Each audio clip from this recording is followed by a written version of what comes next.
Quittant ses genêts et sa lande, quand le Breton se fait marin, en allant aux pêches d'Islande, voici quel est le doux refrain que le pauvre gars fredonne tout bas.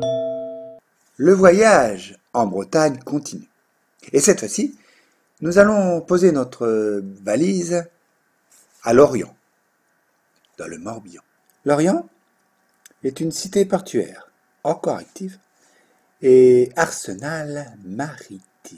Au fond de la rade de Lorient, la ville est au cœur de l'unité urbaine de Lorient, qui est la plus importante du département, et la classe au 3e rang en région Bretagne. La présence de monuments mégalithiques confirme le peuplement du pays de l'Orient à partir de 3000 ans avant Jésus-Christ. Des vestiges de voies romaines reliant Vannes à Quimper et de Port-Louis à Carhaix confirment l'occupation des Gallo-Romains. La Compagnie française pour le commerce des Indes orientales est créée par Colbert en 1664. Elle reçoit, par une ordonnance de Louis XIV de juin 1666, des terres à Port-Louis, ainsi que de l'autre côté de la rade, au lieu dit de Fouerdic. L'un des directeurs de celle-ci, Denis Langlois, y acheta en août 1666 des terres au fond de la rade, au confluent du Scrompf et de Blaver, et il y fait construire des cales. Le lieu ne fonctionne dans un premier temps que comme une annexe des installations de Port-Louis, où se trouvent les bureaux et les magasins de la compagnie. La marine royale s'implante, elle aussi, en 1690, sur le site sous l'impulsion du fils de Colbert, qui a hérité de la charge de secrétaire d'État de la marine de son père. Et des corsaires venant de Saint-Malo trouvent ainsi refuge au même moment.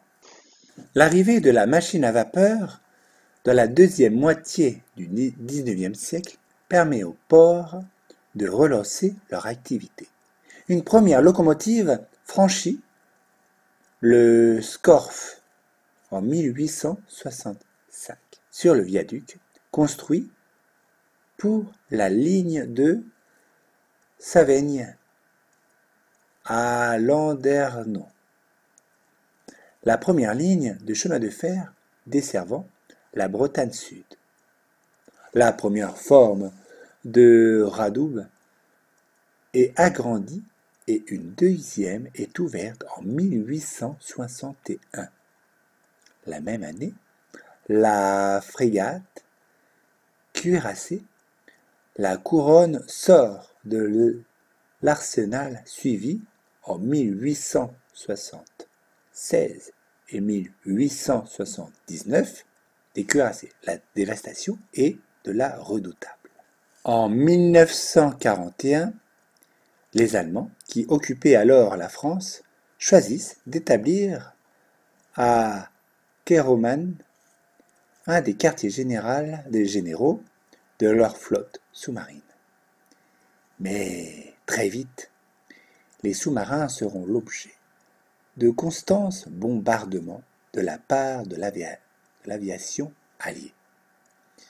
Il est donc décidé d'ériger la plus grande base de sous-marins allemands de la Seconde Guerre mondiale, bien sûr. L'amiral Dönitz installe son état-major au château de Kernevelle. Et voilà, notre voyage à l'Orient touche à sa fin. Alors on vous dit à tous et à toutes À très bientôt, en Bretagne bien sûr. Et comme on dit là-bas, Kenavo.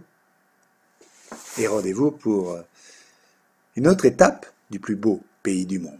J'aime Paimpol et sa falaise, son église et son grand pardon. J'aime surtout la Paimpolaise qui m'attend au pays breton. Quand leur bateau quitte leur rive, le curé leur dit: mes bons fieux, priez souvent Monsieur Saint-Yves, qui nous voit des cieux toujours bleus. Mais le pauvre gars fredonne tout bas: le ciel est moins bleu, n'en déplaise à Saint-Yvon, notre patron, que les yeux de la Paimpolaise qui m'attend au pays breton.